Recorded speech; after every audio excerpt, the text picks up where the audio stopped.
Their seat.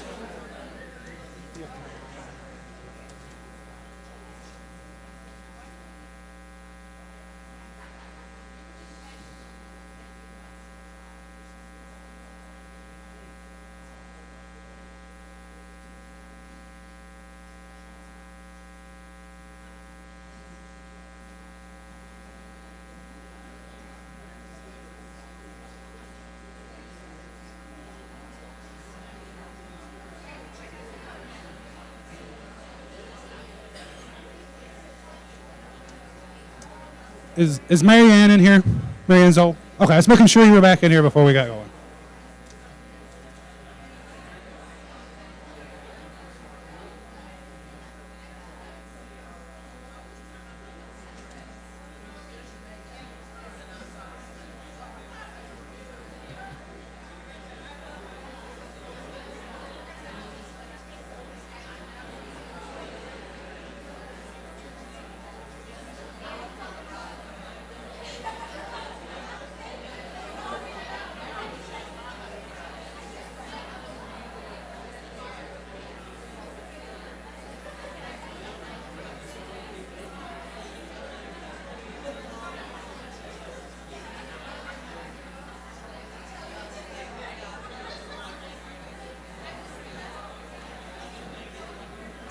All right, everyone, welcome.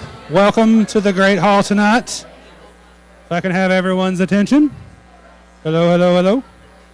We're going to go ahead and get the evening underway. Thank you all so much for being here with us this week for the opening night of the Appalachian Writers Workshop. We have folks joining us here in the room, and there are folks watching us online, so we're very excited to have everyone here. And wow, you can really hear yourself up here right now with these monitors that Corey has going. It's like I feel fully surrounded in my own voice, and it's a very surreal experience. Not like it was 10 minutes ago with the other microphone. So, welcome everyone to the Settlement School and for the opening evening and readings. We have a series with us, a series of authors with us this evening. We're going to read, and some wonderful guest introducers that are going to invite them on stage. So I have the special privilege of introducing the first person who will introduce our first reader. So Miss Marianne Zoll.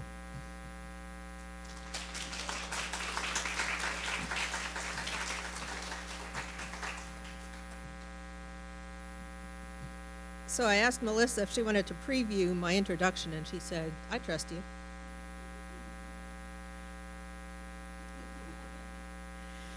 So Melissa Helton asked me to introduce her today, and I said, sure, I'd be greatly honored, especially considering you could have asked Robert Gipe. And Melissa said, "Hold on, sister." No, she didn't really say, "Hold on, sister," because Melissa is nothing but, if not good-natured and kind, at least in English, but she also speaks Norwegian. So if she says something to you in Norwegian, like Dag Hammarskjöld or Aurora Borealis, you may not know where you stand. So Melissa said, "Lutefisk, sister," which means hold on in Norwegian. We have to have the contest first. Apparently, a traditional Norwegian test of fortitude is required before you can be selected. So Robert Gipe and I showed up on the banks of Troublesome Creek for the cold water dip. Whoever lasted the longest would be the winner. There's one rule to the traditional Norwegian cold water dip, which is you can't get out of the water unless there is a moose. In which case, Melissa would yell elk, which means moose in Norwegian. It's true. It's true. Check Google Translate. So we took off our sonnets and pantoums and got in the water, and the contest began. It went on for a while. I think the water might be colder in Norway in July. Then Melissa started yelling, "Hi, hi," and I said to Robert Gipe, "That means shark in Norwegian." Robert Gipe said, "No, it doesn't. Melissa is just saying hello to someone because she is good-natured and kind." So he got out of the water to check Google Translate. And Melissa said, "Lutefisk, brother. You're disqualified." Robert Gipe said, "Well, you need to amend the rules to include freshwater sharks." And Melissa got mad and declared me the winner, and here I am.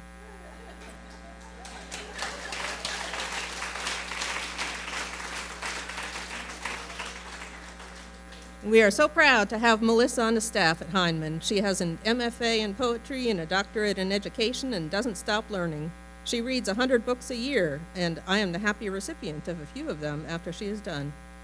When you read 100 books a year, you have to start writing new ones so you don't run out. Melissa has a number of publications in Still, the Journal, Shenandoah, Cutleaf, as well as her own volumes of poetry, Inertia and Hewn. She will have an essay about the Heinemann flood in the Appalachian Review.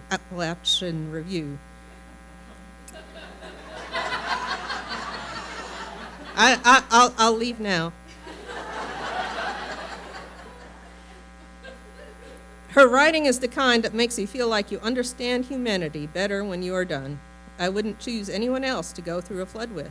Please welcome Melissa Helton.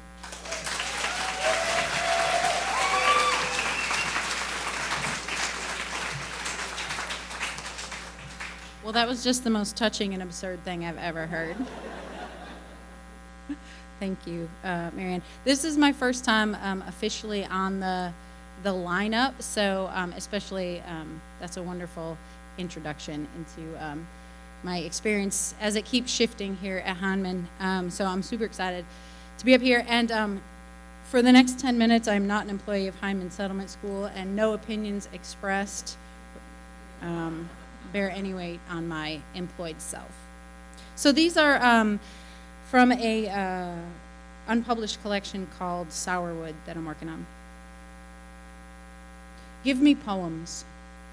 Poems like sourwood honey, glowing, jarred in the quiet pantry, waiting on a special occasion. Poems like a vernacular fever, burning the tongues of the foreign, the domestic, the weary traveler, patient zero of the coming epidemic. Poems like a neck which swivels the head this way and that in whichever way it wants the poem to see. Poems like frost glitter on a crocus, poems like thrush in the mouths of babies and AIDS patients. Poems like werewolves, ancient fear told by drunk men to terrify children.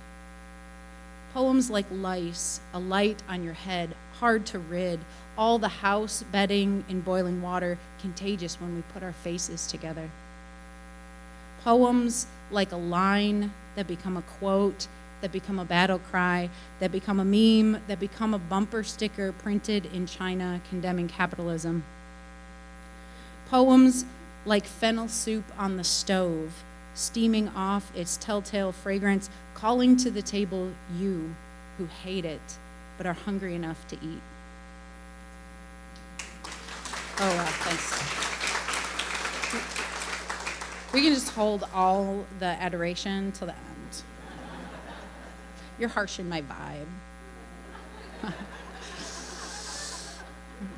Yeah, lutefisk. Sometimes I forget that you exist, and then your fact funks into my body and must create a vacuum in my core somewhere, because before I know it, I have gasped in a breath, eyes wide, mouth open like a fish on the wrong side of water. These ones have lines through them. You can't read them. Content warning for suicide in this one. Women kneeling in Ohio. We are pride parade drunk, tequila shots and kissing in drizzly Ohio gray under all these damn rainbows. I plop down on a rickety chair at a sushi place, other drunk queers and loud disco. I curse my muddy shoestring, unraveled and unkempt like me. She kneels, servile, thick hands reaching for my red Chuck Taylors.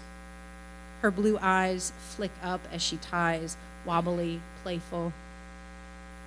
Within a beat of diva disco, it is 1996.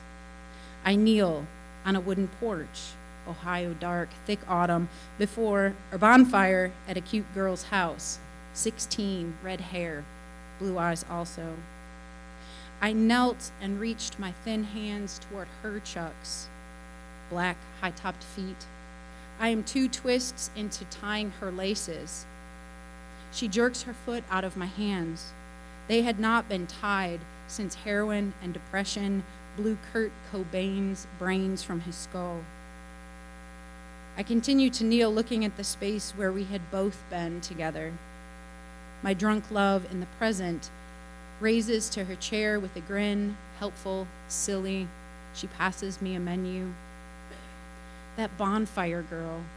I try to remember if that is the only time I was able to touch her.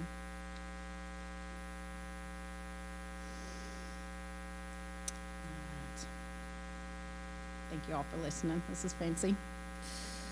My face as a circus tent. Top lip, Cupid's bow, the saddleback between tent poles. The lines streaking down toward the jaw, swags of rustling fabric pulled taut and pegged into the rocky Kentucky dirt. Stormy cloud shadows under the eyes, one cheekbone a high ridge line, the other sagging slope toward the valley. Promise of shallow thrills to come, just as soon as the animals don their sequins and the men show up with brimming wallets.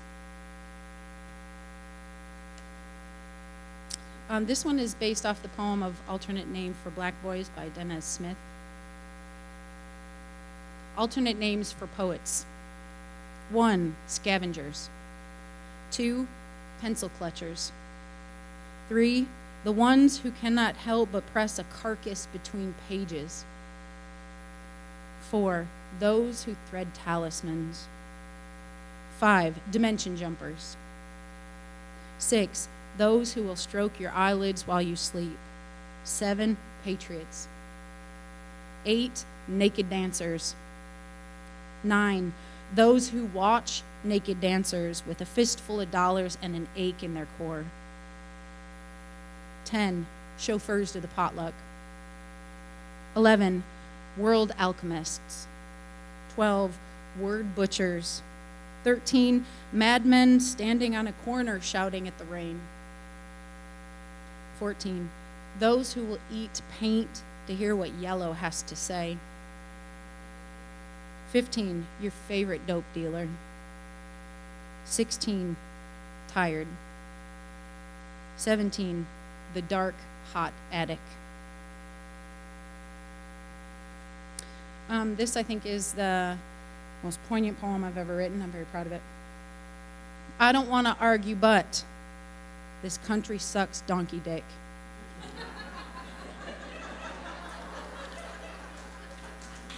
That's right.